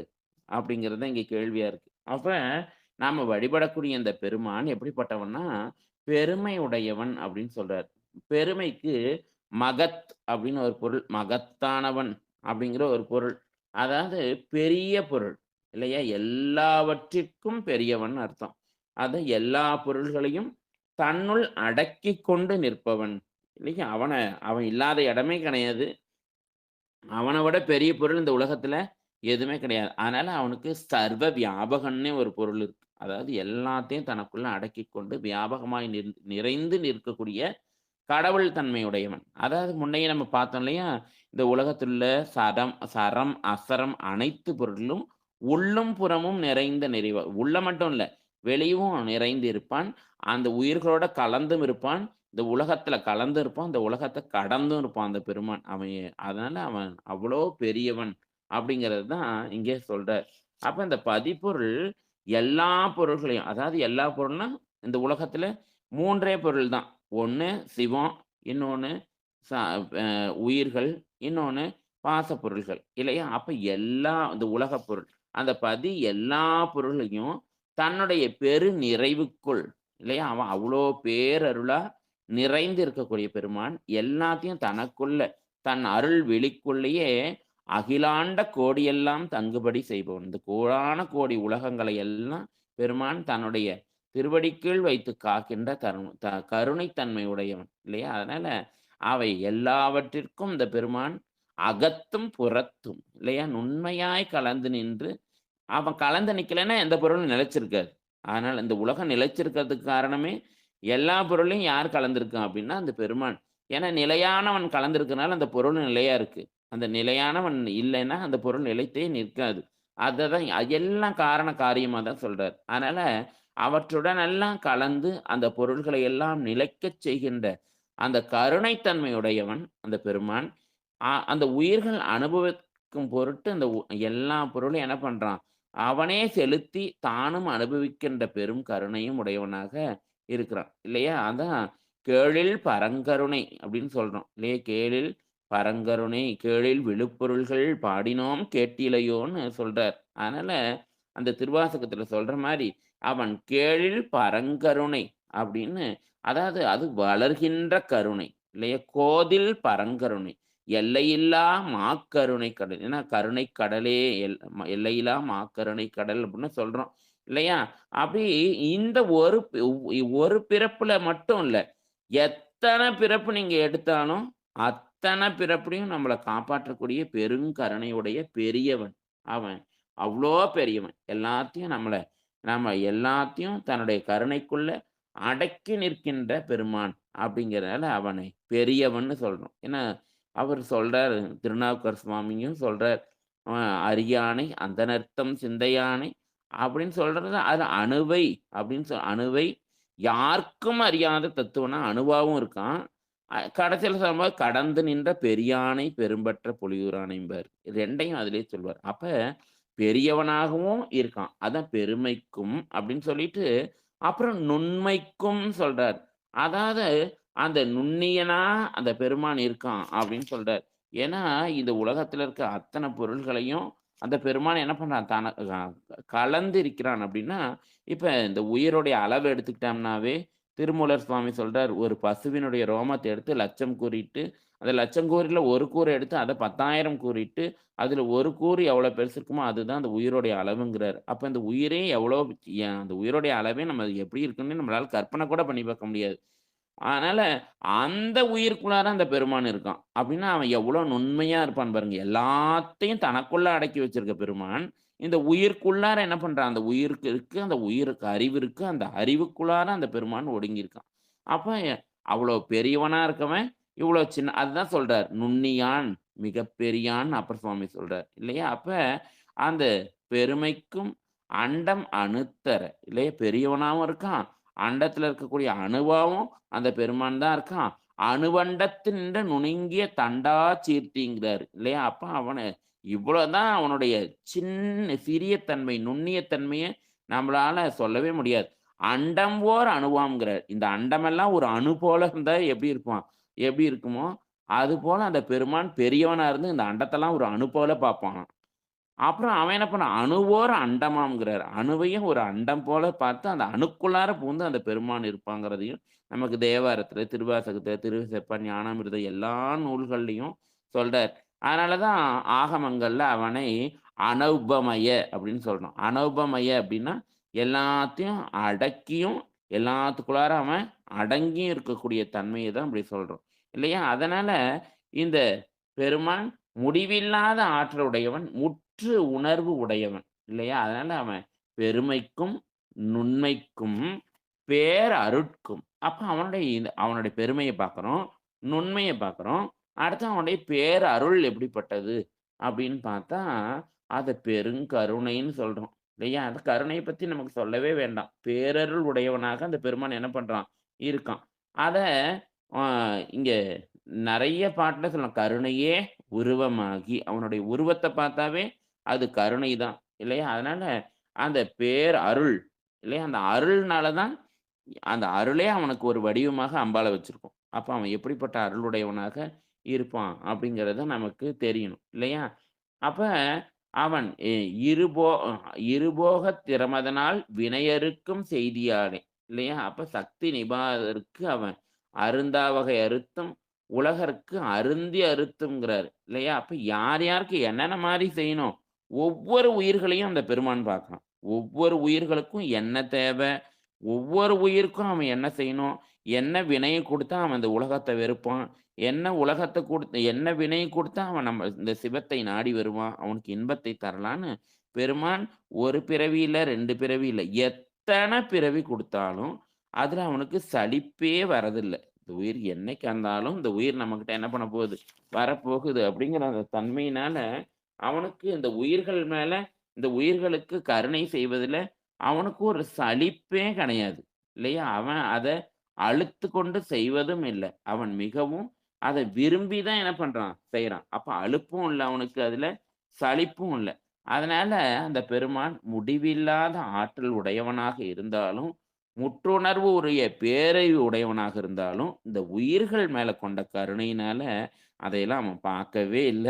நம்ம எந்த இடத்துல இருந்தாலும் சரி, அந்த இடத்துல வந்து நம்மள இயக்கக்கூடிய தன்மை அந்த பெருமான். ஓரறிவுலருந்து 6 அறிவு வர எல்லா உயிர்களையும் தேவர், மனிதர் எல்லாம் அவன் இயங்குனா மட்டும் தான் எல்லாமே இயங்கும். எல்லாத்தையும் இயக்கியும், இயங்கியும் நிற்பவன் அந்த பெருமான் மட்டும் தான். அதனால இதெல்லாம் ஏன் செய்றான் அப்டின்னா, அது எல்லாம் அவன் செய்வதற்கு அவனுடைய கருணை மட்டும் தான் காரணம். வேற எதையுமே என்ன பண்ண முடியாது.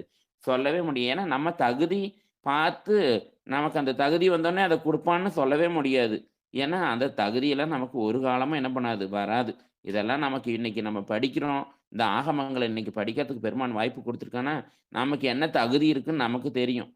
ஏன் இதெல்லாம் இருந்தாலும் நம்மள ஏன் படிக்க வைக்கிறான் அப்டின்னா, இந்த பெருமான் அந்த கருணையினால மட்டும் தான் இதையெல்லாம் நம்ம கேட்கும்படி செய்றான். அதனால இந்த பெருமான் இந்த முக்தி போகங்கள் வர நம்மள என்ன பண்ணிட்டு தான் போறான், தள்ளிட்டு தான் வரான். நமக்கு மட்டும் இல்ல. அவன வழிபடுறவங்களுக்கு மட்டும் இல்ல. எல்லா சமயத்திற்கும் இல்லையா? அகச்சமயம், புறச்சமயம் எல்லா வடிவத்தில இருக்கிறவங்களுக்கும் அந்த பெருமான் என்ன பண்றான்? அவனுடைய கருணையினால அதான் பேரருட்கும்ன்றாரு. பேரருட்கும், பேற்றின் அருமைக்கும் இல்லையா? அவனை ஆமா. அ அவன விட ரொம்ப அவனுடைய அறிவ ஒப்பிட்டா நமக்கு ஒண்ணுமே இல்ல. ஆனா அப்படிப்பட்ட உயிர்கள் கூட என்ன பண்றான் அந்த பெருமான், அரியவனாய் இருக்கக்கூடிய பெருமான், நம்ம அறியும்படி அந்த பெருமான் நமக்காக வந்து நிற்கிறான். அதான் பேரருட்கும், பேற்றின் அருமைக்கும். இல்லையா? அந்த பெருமான நம்ம என்ன பண்ண முடியாது? சென்று அவன அறிந்து கொள்ளவே முடியாது. அப்படின்னா, அவன அறிந்து கொள்ளவே முடியாதா? அப்படின்னா இல்ல. அதாவது சென்ற பாட்டுல சொன்ன மாரி, "சாரத்தரும் சக்தி பின்னமில்லான்." யாரும் எளிதில அவன அடைஞ்சிறவே முடியாது. அதனால எவரும் எளிதில் அவனை உணர்ந்து பெற முடியாத மிகவும் அரிய பொருளாய் இருக்கக்கூடிய பெருமான். இல்லையா? அதனால பேற்றின் அருமைக்கும் ஒப்பின்மையான். இல்லையா? மேல சொன்ன பெருமைக்கும் ஒப்பில்ல, நுண்மைக்கும் ஒப்பில்ல, பேரருட்கும் ஒப்பில்ல, பேற்றின் அருமைக்கும் ஒப்பில்ல. அப்படின்னு எதிலயுமே அந்த பெருமானுக்கு நாம் ஒரு ஒப்பே என்ன பண்ண முடியாது, சொல்லவே முடியாது. அதனால இந்த திருவருட்பயன்ல இந்த 3வது குறள்ல பெருமான் என்ன சொல்றாரு அப்படின்னா, அவன் பெருமைக்கும் அதாவது பெரிய தன்மை. நுண்மைங்கிறது ரொம்ப நுணுக்கமா இருக்கக்கூடிய தன்மை. பேரருள்ங்கிறது அவனுடைய இரக்க குணம். அந்த பேற்றின் அருமைக்கும் இல்லையா, அந்த எவரும் எளிதில் அறிய முடியாத பெருமானாகவும் அவன் இருக்கான். ஏன்னா அவனை சார சார தான் நம்ம அவனை அறிந்து கொள்ள முடியுங்கிறதையும் அதுல சொல்றார். அதனால அவன் எதுலயுமே அவனுக்கு ஒப்பும் கிடையாது. அவனுடைய உயர்ந்த பொருளும் இந்த உலகத்துல எதுவுமே கிடையாது. அதனால அவன் பெருமைக்கும், நுண்மைக்கும், பேரருட்கும், பேற்றின் அருமைக்கும் ஒப்பின்மையான் அப்படின்னு சொல்றார். இல்லையா, சிவப்பிரகாசத்துல 13வது பாடல்ல சொல்றார். செலவரிதாய் செல்கதியாய் சிறிதாகி பெரியதாய் திகழ்வது தற்சிவம்ங்கிறார். ஏன்னா எல்லாமாவும் இருக்கிறது அவன்தான். அவனுக்கு மட்டும்தான் எல்லாமாவும் இருக்கக்கூடிய சுதந்திரம் இருக்கு. அதனாலதான் அவன் தன்வயத்துன்னு சொல்றோம். நாம பரதந்திரன், அவன் சுதந்திரன். இல்லையா, பரதந்திரன்னா செலுத்தினா மட்டும்தான் இவனால போக முடியும். ஆனா அவன் கொடுக்குற அறிவை நம்மளுடைய அறிவா நினைச்சிட்டு நாம் என்ன பண்றோம், ஒரு பெருமையை அதுல தேடிக்கிறோம். அதுக்கெல்லாம் தண்டனை தான் கொடுப்போம். அதனால அந்த அந்த கிரீடம் ராஜாவுடைய தலையில தான் இருக்கணும். பெருமைங்கிற கிரீடமும், புகழ்ங்கிற கிரீடமும், அந்த கிரீடத்தை நமக்கு போட்டா, நம்ம தலையில போட்டோம்னா நம்ம தலை தப்பாது. அதனால அந்த பெருமைக்கும், ஏன்னா ஒரு அடியார் நம்மள வணங்குறாங்கன்னா கூட அந்த வணக்கம் நமக்கு இல்ல. அந்த வணக்கம் பெருமானுக்கு தான். அந்த வணக்கத்த கூட அவனுடைய திருவடியில சமர்ப்பிச்சிடணும்னு சொல்றாரு. இல்லையா? அதனால நம்மள வணங்குறாங்கன்னு நினைக்கக்கூடாது. அப்படின்றத சொல்றார். ஞானசம்பந்த பெருமானும் சொல்றார். நுண்ணியான் மிகப் பெரியான். நுண்ணியனாவும் இருப்பான், மிக பெரியானாகவும் இருப்பான். அப்ப அந்த பெருமான் எங்க இருக்கான் அப்படின்னு நோயுளார் வாயுளான்கிறார். யார் தன்னுடைய நோயை அறிந்து அந்த பெருமான போற்றி புகழ்கிறார்களோ. ஏன்னா யாருக்கு நோய் இருக்குன்னு தெரியுதோ அவன் தான் மருந்து சாப்பிடுவான். நமக்கு என்ன நோயினே நமக்கு தெரியல. இல்லையா? அந்த ஆணவம்ங்கிற நோய் நம்மள பற்றி இருக்குங்கிறதே நமக்கு தெரியல. யான் எனதுங்கிற நோய் பற்றி இருக்குதுங்கிறதே நமக்கு தெரியல. அப்ப யார் அதை அறிந்து அந்த பெருமான புகழ்றார்களோ அவர்களை நோயுளார் வாயுளான். அந்த நோயை உணர்ந்தவர்களுடைய அந்த வாயே அவனுக்கு இருப்பிடமாக இருக்கு. ஏன்னா அந்த திருமுறைகளை சொல்ல சொல்ல அந்த வாயே அவனுக்கு கோயில் ஆகுதுங்கிறார். தண்ணியான் வெய்யான். குளிர்ச்சியும் அவன்தான், வெய்யான்னா அந்த சூடாகவும் இருக்கக்கூடியவன் அவன்தான். அவன் எங்க இருக்கான்? நம் தலைமேலான். அவன் தலைக்கு மேல. மனத்துளான். தலையில இருக்கான். தலைக்கு மேல இருக்கான். நாம் அப்படி அறிய முடியாத தலைக்கு மேல இருக்க பெருமான் எங்க இருக்கான்னா, நம்மளுடைய மனத்து உள்ளான்கிறார். அப்புறம் திண்ணியான், செங்காட்டங்குடியான், செஞ்சடை மதிய கண்ணியான், கண்ணுதலான், நம் கணபதி சரத்தானே அப்படின்ட்டு ஞானசம்பந்த பெருமான் அதுல சொல்றார். கோயில் நான்மணி மாலையிலையும் சொல்றார். வேதம் 4ம் விழுப்பெரு முனிவரும் ஆதி நின் திறமாதலின் முடிவது பெரியதிற் பெரியை. எதெல்லாம் பெருசுன்னு சொல்றோமோ அதை விட அவன் பெரியை. சிறியதில் சிறியங்கிறார். எது சின்னதுங்கிறமோ அதை விட அவன் என்ன பண்றான், சின்னதா இருக்கான் அப்படிங்கிறதையும் சொல்றார். ஆளாதே ஆழ்ந்தான், அகலாதே அகலியான், ஊழால் உயராதே ஓங்கினான், சூழொளி நூல் ஓதாது உணர்ந்தான், நுணுகாது நுண்ணியான், யாதும் அணுகாது அணுகியான் ஆதி. யாரும் அவனை அணுகவே முடியாது. அவனுடைய கருணை இல்லைன்னா அவனுடைய பேரை கூட நம்மளால என்ன பண்ண கேட்க கூட முடியாது. உச்சரிக்கிறது 2வது. கேட்க கூட முடியாது. மனதினால நினைக்க கூட முடியாது. ஏன்னா அவனுடைய பேரை கேட்கறதே நமக்கு பெரும் புண்ணியமா, அடுத்த பிறவி ஒரு நல்ல பிறவியா அமையறதுக்குரிய வாய்ப்பா இருக்கும். நம்ம இந்த ஆகமங்கள்லாம் படிக்கிறோம். நம்ம இந்த ஆகமம்லாம் கேட்கும்போது கண்டிப்பா நம்மளுடைய பிறவியும் இதுவே நமக்கு பெரிய பாக்கியமான பிறவி தான். அவனை பத்தி நம்ம கேட்கறதோ, படிக்கிறதோ பெரும் பாக்கியமான பிறவி தான். அதனால இனி வரக்கூடிய பிறவியும் இன்னும் இதை விட இதை காட்டிலும் உயர்ந்த பிறவியா தான் இருக்கும் அப்படிங்கிறதுல எந்த விதமான சந்தேகமும் இல்லை. அதனால சொல்றார். அப்புறம் அந்த காஞ்சி புராணத்துல சொல்றார். காஞ்சி புராணத்துல தழுவு குழைந்த படலத்துல சொல்றார். அருவுருவும் அரிகுணங்கள் முதல் ஈறு கட்டு வீடனைத்துமின்றி பெருமையதாய், பெருமைனா ரொம்ப பெரியவன் இல்லையா, நுண்ணியதாய் ரொம்ப சின்னவன், பேருணர்வாய், அதாவது அந்த உணர்வு அதை சொல்லிலாம் வரவே வராது. அந்த உணர்வு அது பேருணர்வாய், ஆனந்த பிளம்பாய், அந்த ஆனந்தமே ஒரு பிளம்பு போல எங்கும் ஒரு முதலாய், அழிவின்றி ஓங்கொழியாய். அதான் ஒளிவளர் விளக்குங்கிறார். அப்படி ஓங்கி ஒளிர்கின்ற ஒளியாக அந்த பெருமான் இருக்கின்றான். நிறைந்து உளதாய், எல்லா இடத்துலையும் நிறைந்திருக்கான். உயிர்கள் தோறும், அப்போ எல்லா உயிர்கள் தோறும் அந்த பெருமான் நிறைந்திருக்கிறான்.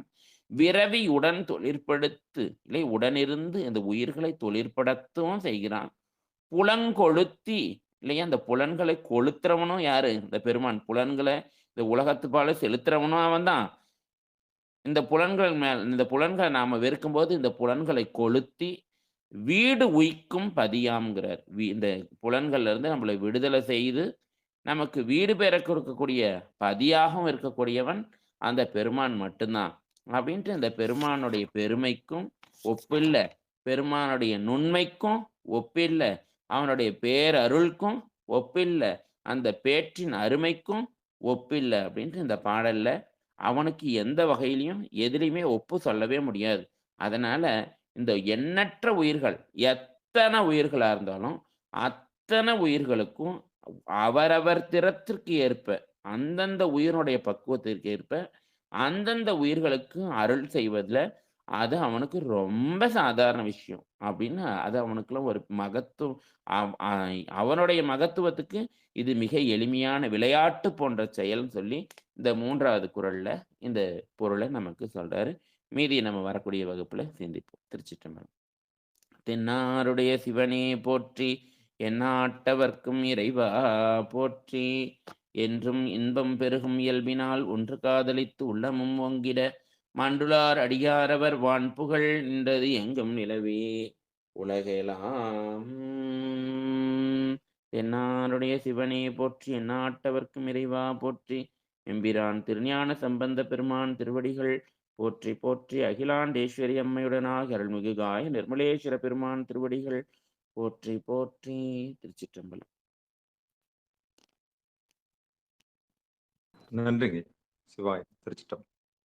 அன்பர்களுக்கு ஆன்ம வணக்கம். நீங்கள் கேட்டுக்கொண்டிருந்ததும் பார்த்து கொண்டிருந்ததும் சிவநெறியே சீரான வாழ்வு தரும் என்கிற டெலிகிராம் சேனல் மூலம் செவ்வாய்க்கிழமைகள் தோறும் இரவு 8 மணிக்கு சித்தாந்த சைவம் என்கிற தலைப்பின் கீழே சைவ சித்தாந்த பயிற்சி வகுப்பு நம்முடைய சிகாரம் சேனலில் நடைபெற்று வருகிறது.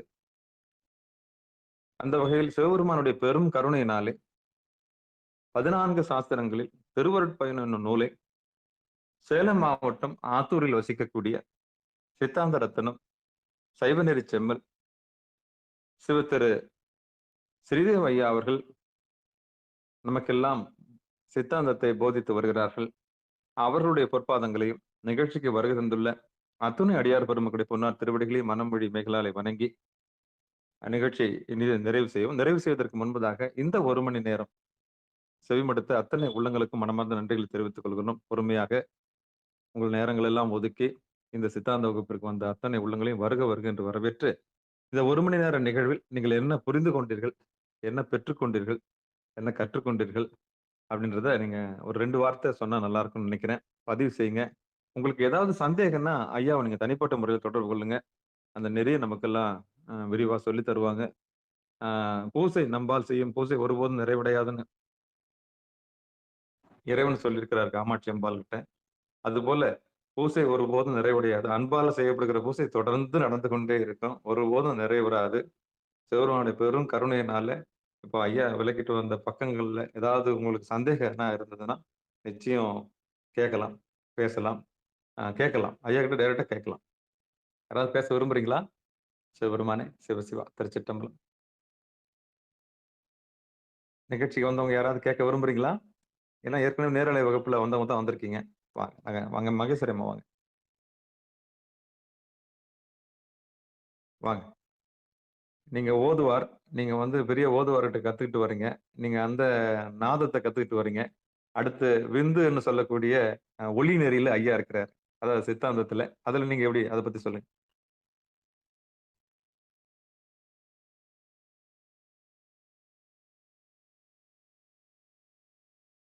மைக் எடுங்க சாமி.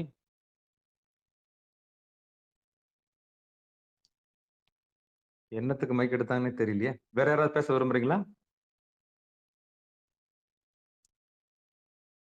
ஏன் பேச மாட்றீங்க? மைக் எடுக்கட்டுமா என்ன? கைய தூக்குங்க. தொடுங்க. சிவாய நம. திருச்சிற்றம்பலம். தில்லையம்பலம். திருச்சிற்றம்பலம். பள்ளிக்கூடம் வந்தா யார் யார் நோட்டு வச்சிருக்கீங்க? யார் யார் பேனா வச்சிருக்கீங்க? யார் யார் என்னன்னு சொல்லிட்டு கவனிக்கலாம். நீங்க எல்லாம் டெலிகிராமுக்குள்ள நீங்க மறைவா இருக்கிறதுனால நீங்க என்ன பண்றீங்கன்னு எனக்கு தெரியாதுல்ல. சரி. எல்லாம் திருவருள் கருணையா எடுத்துக்கிறேன். நல்லது. நற்றுணையாவது நமச்சிவாய. திருச்சிற்றம்பலம். அடுத்து வருகிற செவ்வாய்க்கிழமை இரவு 8 மணிக்கு இதே சித்தாந்த சைவ சித்தாந்த பயிற்சி வகுப்பில் திருவருட்பயன் என்னும் நூலை நாம் சிந்திக்கலாம். மீண்டும் ஒரு முறை வந்து பங்கெடுத்த அத்தனை உள்ளங்களுக்கும் மனமார்ந்த நன்றிகளை தெரிவித்துக் கொண்டு, யாராவது பேசணும்னா பேசலாம், தொடரலாம். சரி. இவ்வளோ பேரமைதியா இருக்கிறாங்களே! அப்ப நீங்க எல்லாம் அனுபூதி அடைஞ்சுட்டீங்களா?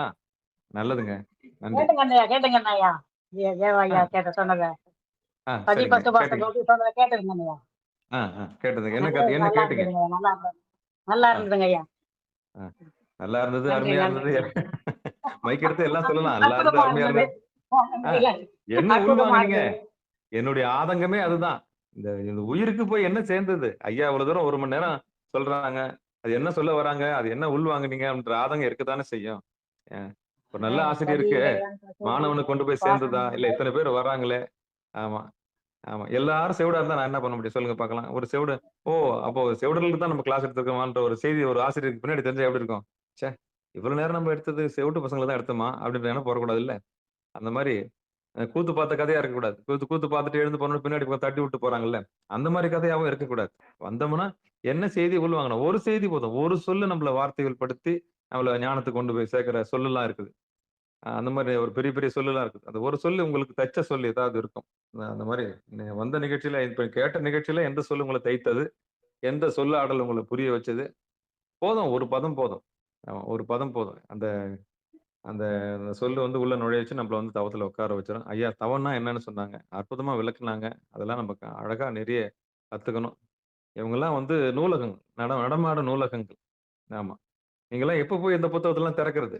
என்னைக்கு திறந்து பார்க்கறதுக்கு நேரம் கிடையாது. அவர்லாம் வாழ்நாள்ல செலவு பண்ணி எத்தன வருடங்கள் ஆயிருக்கும். அது உள்ள போய் சென்று ரத்தத்துல ஊறி, இப்ப அவர் உள்ள இருந்து ஆத்மாவுல இருந்து பேசுறாரு. அவர் எவ்வளவு நேரம் செலவு பண்ணியிருப்பார் வாழ்க்கையில? எவ்வளவு கத்திருப்பார்? எங்கெல்லாம் ஓடியிருப்பார்? தேடியிருப்பார்? அப்புறம் அறிஞ்சிருப்பார். தெரிஞ்சு அனுபவிச்சிருப்பாரு. அதையெல்லாம் நமக்கு என்ன பண்றாரு? பிழிஞ்சு குடுக்குறாரு. அப்ப பிழிஞ்சு குடுக்கும்போது, நாம எந்த நூலகத்துக்கு ஓடப் போறோம்? நாங்க போய் எந்த புத்தகத்த திறந்து பார்த்தோம்? ச எந்த திருமுறைய திறந்து பார்த்தோம்? எந்த சித்தாந்தத்த போய் வரிசையா போய் முறையா கத்துக்கின்னு வந்தோம்? எதுவுமே கிடையாதே! அப்ப போனவங்க யாரு? நம்ம தான் ஆயிட்டோம். சிங்கம் போய் மேல மலைக்கு போகுதுன்னா, அது வால்ல ஓரமா ஒட்டிக்கிட்டோம்னா என்ன பண்ணும்? நம்மள கொண்டு போய் சேர்த்துறாதா? அது மாரி தான். பெரியவங்க யாருன்னா பேசுனாங்கன்னா, அது எல்லாம் எசன்ஸ் எடுத்து வச்சுக்கிட்டு, அதனுடைய நுட்பத்த தெரிஞ்சுக்கிட்டு, உள்ள நுழைஞ்சு திருவடி பேர் அடையிற வழிய தான் நம்ம பார்க்கணும். அந்த வகையில அருளாளர்கள் ஆத்மார்த்தமா வந்து பேசும்போது, அவங்களோட உட்பொருள் என்னன்னு தெரிஞ்சு, மனசாலையும், வாக்காலையும் அவங்கள வணங்கி, என்ன நம்மளுக்கு சொல்ல வராங்க? நம்ம ஆன்மாவுக்கு என்ன உய்வ தரப்போகுது அப்படின்னு நம்ம கவனிக்கணும். கவனிச்சு அத உள்ளருந்து கடை தேறணும். சரி. நீங்க எல்லாம் அனுபூதி அடைஞ்சு தான் நான் நெனச்சுக்கிறேன். பேசாதவங்க எல்லாம் பெரிய ஆளா நெனச்சுக்கிறேன். பேசுனவங்க எல்லாம் மாணவர்களா நெனச்சுக்கிறேன். சரியா? சிவபெருமானே! சிவசிவா! நன்றிங்க. நிறைவு செஞ்சுக்கலாம். "மண்ணில் நல்ல வண்ணம் வாழலாம் வைகலும், எண்ணின் நல்ல கதிக்கு யாதுமோர் குறைவிலை, கண்ணின் நல்லஃதுறும் கழுமல்ல வல்லநகர், பெண்ணின் நல்லாளொடும் பெருந்தகை இருந்ததே, தனம் தரும் கல்வி தரும் ஒரு நாளும் தளவறியா மனம் தரும், தெய்வ வடிவம் தரும் நெஞ்சில் வஞ்சமில்லா இனம் தரும், நல்லனை எல்லாம் தரும் அன்பர் என்பவருக்கே, கணம் தரும் பூங்குழலால் அபிராமி கடைக்கண்களே, ஆரிரு தடந்தோள் வாழ்க அருமுகம் வாழ்க வெற்பை கூறுசெய் தனிவேல் வாழ்க குக்குடம் வாழ்க செவ்வேல் ஏறிய மஞ்சை வாழ்க ஆனைதன் அணங்கு வாழ்க மாரிலா வள்ளி வாழ்க வாழ்க சீர் அடியாரெல்லாம் வான்முகில் வழாது பெய்க மலிவலம் சுரக்க மன்னன் கோன்முறை அரசு செய்க குறைவிலாது உயிர்கள் வாழ்க நான்மறை அறங்கள் ஓங்க நற்றவும் வேள்வி மல்க மேன்மைகள் செய்வ நீதி விளங்குக உலகமெல்லாம் மேன்மைகள் செய்வ நீதி விளங்குக உலகமெல்லாம் மேன்மைகள் செய்வ நீதி விளங்குக உலகமெல்லாம். மீண்டும் வருகிற இரவு செவ்வாய்க்கிழமை இரவு 8 மணிக்கு சந்திக்கலாம். ரமேஷ் ஐயா ஏதோ பேசணும்னு ஆசைப்படுறாரு. சொல்லுங்க ஐயா. 2 வார்த்தை சொல்லுங்க. ரமேஷ் ஐயா பேசணும்னு ஆசைப்படுறீங்களா? சரி. நல்லதுங்க. திருச்சிற்றம்பலம். வாங்கம்மா. சொல்லுங்க. ஐயாவுக்கு ஆ, திருச்சிற்றம்பலம்.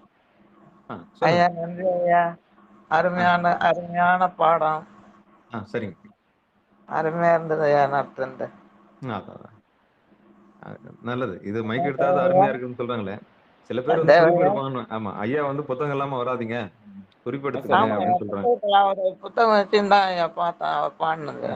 கண்டிப்பா. ஆமாங்க. புத்தகம் புத்தகம் இருந்ததுன்னா கொஞ்சம் பாடம் நல்லா புரியும்.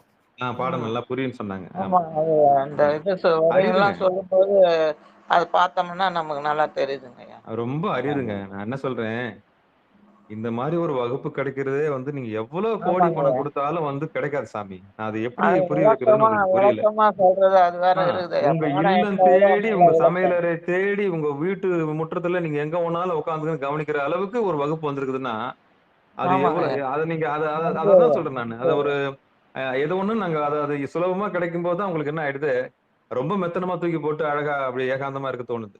ஆனா ஐயா, இதையே 4 அப்படிலாம் சுத்து இல்லை 4 ரவுண்ட் ஆக்கி பெரிய வகுப்பாக்கி ஒரு யூனிவர்சிட்டில இருந்து ஃபீஸ் போட்டு ஒரு 7,500 8,500 போட்டு அதுக்கு ஒரு வகுப்பு வச்சு அதை சுத்தி இங்க சுத்தி அதை வாங்கிட்டீங்களா, இதை படிச்சிட்டீங்களா, அங்க வாங்கிட்டீங்களா, அங்க வாங்கினேன் நான், அவர் கையால வாங்கினேன், இவர் கையால வாங்கினேன் அந்த சர்டிபிகேட் சொல்லிட்டு உங்களை ஓட விட்டு அடிச்சு திரட்டி அந்த பக்கம் போய் அதை நிக்க வச்சு கியூல நின்னு கொடுத்து அப்புறம் பவ்யமா அவரோட வாயை பொத்திக்கின்னு அப்படி வாங்குறாங்க ஒரு சர்டிபிகேட். அந்த மாதிரி நிலையில வாங்கினா தான் உங்களுக்கு எல்லாம் என்னது அந்த மாதிரி அதுதான் ஒரு பெரிய விஷயம். ஏன்னா அப்படிலாம் பெண்ட் எடுக்கிற யூனிவர்சிட்டிஸ் இருக்கு. புரியுதுங்களா? உங்கள எக்ஸாம் வச்சு உங்களெல்லாம் பாஸ் பண்ண வச்சு அதுக்கப்புறம் தேர்வு எழுதி அப்படி போய் உங்களெல்லாம் அலைய விடுற ஒரு கூத்துலாம் இருக்குது. அதெல்லாம் இல்லாம நம்ம வீட்டு முற்றத்துக்கே, நம்ம வீட்டு வாசலுக்கே, நம்ம வீட்டு சமையலறைக்கே ஒரு செய்தி வந்து சேருதுன்னா அது அந்த இனமா கொடுத்த மாட்டை பல்ல பிடிச்சு பார்ப்பாங்களாமே அந்த மாதிரி கதையா தான் இந்த ஆத்ம ஞானமும் இருக்குது. அதனால சிவபெருமானே வந்த அடியார்கள் வந்து இதை பெருசா நினைச்சுக்கங்க. இந்த வகுப்பு கிடைக்கிறது ரொம்ப ரொம்ப ரொம்ப ரொம்ப ரொம்ப ரொம்ப அது என்னது அரிது. அது மாதிரி இவரு நேரம் ஒதுக்குறது அது அரிது. ஒரு அருளாளர்ல ஒரு ஒரு ஞானம் பெற்றவர்கள் வந்து சித்தாந்தத்தை வந்து நம்ம சொல்லி தராங்கன்னா அவங்க எந்த நிலையில இருந்து நம்ம சொல்லி தராங்கன்ற அதையும் கவனிக்கணும். அதனாலதான் எது இன்னும் சுலபமா கிடைச்சா இந்த மனிதர்கள் வந்து ரொம்ப கேவலமா பாக்குறாங்க. அதுதான் நான் யோசிக்கிறேன். இந்த வகுப்பு இந்த சிகாரத்துல கொடுக்கிற எல்லா செய்திகளும் சரி உங்களுக்கு விலை மதிப்பு இல்லாத ஒரு செய்தி அவங்க கொடுக்கப்படுகிறது. ஆனா உங்களுக்கு அந்த கட்டணம் போட்டு அதை போட்டு இதை போட்டு கியூல நிக்க வைக்கிறான் பாரு, அவன் தான் உயர்ந்தவனா தெரியறான்.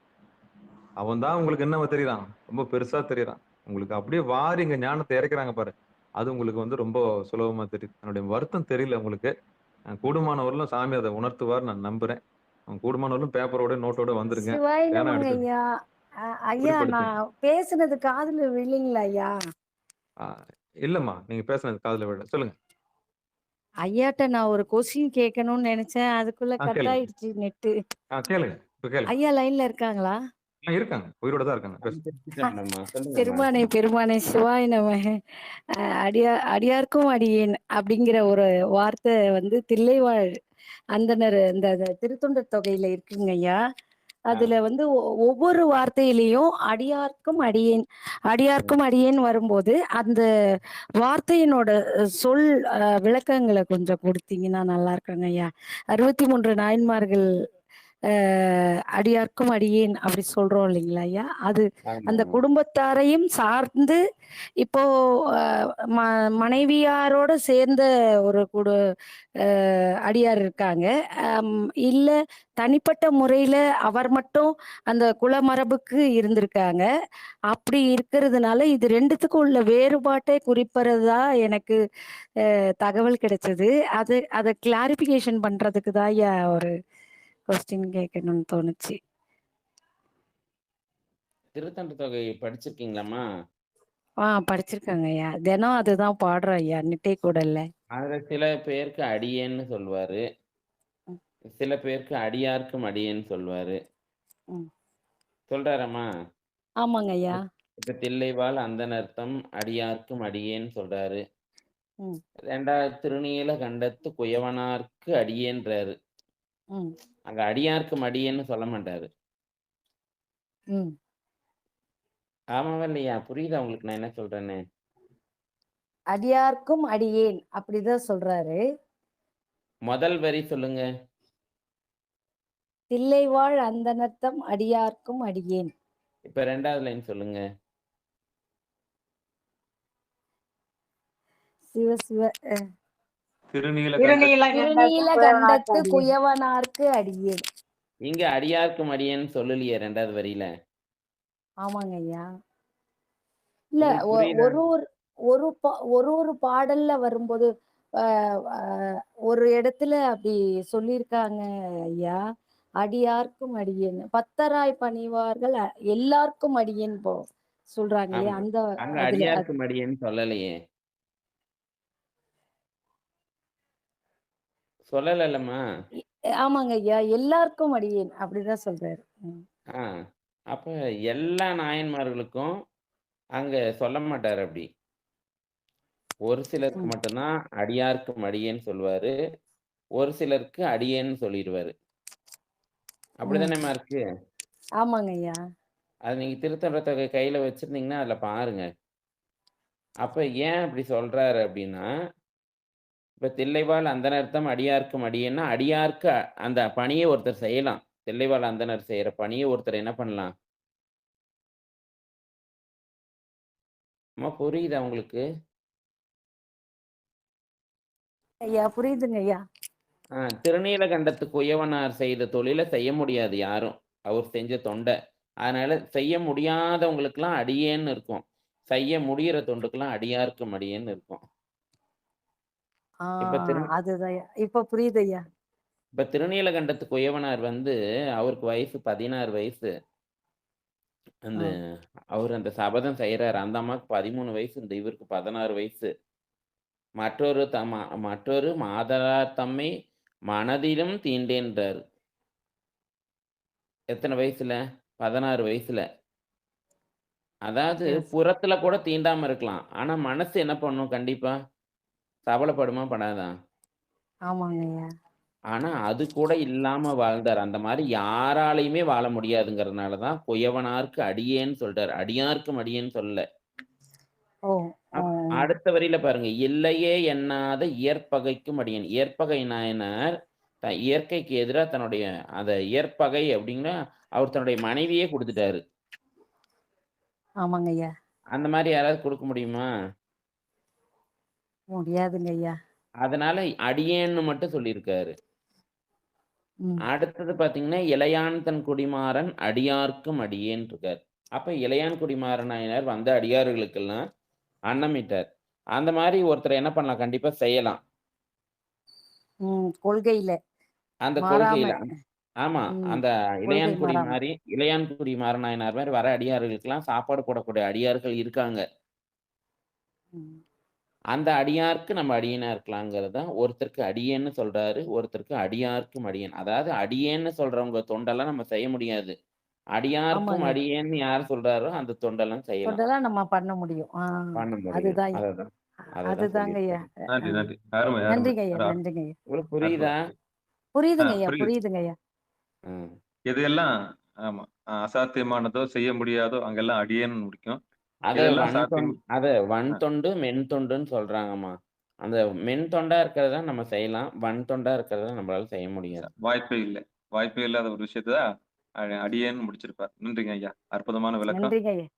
பங்கெடுத்த அத்தனை உள்ளங்களுக்கும் மனமார்ந்த நன்றி தெரிவிச்சுக்கிறேன். நீங்கள் கேட்டுக்கொண்டிருந்ததும் பார்த்து கொண்டிருந்ததும் சிவநெறியே சீரான வாழ்வு தரும் என்கிற டெலிகிராம் சேனல் மூலம் செவ்வாய்க்கிழமைகள் தோறும் இரவு 8 மணிக்கு சித்தாந்த சைவம் என்ற தலைப்பின் கீழே சைவ சித்தாந்த பயிற்சி வகுப்பு நடைபெற்று வருகிறது. இன்றைய தலைப்பு திருவருட்பயன். அது சிந்தித்தோம். அந்த வகையில வருகிற செவ்வாய்க்கிழமை இரவு 8 மணிக்கு சந்திக்கலாம் என்று கூறி விடைபெறுகிறோம். மற்றுணையாவது நமச்சிவாய. திருச்சிற்றம்பலம், தில்லையம்பலம். அனைவருக்கும் வணக்கம்.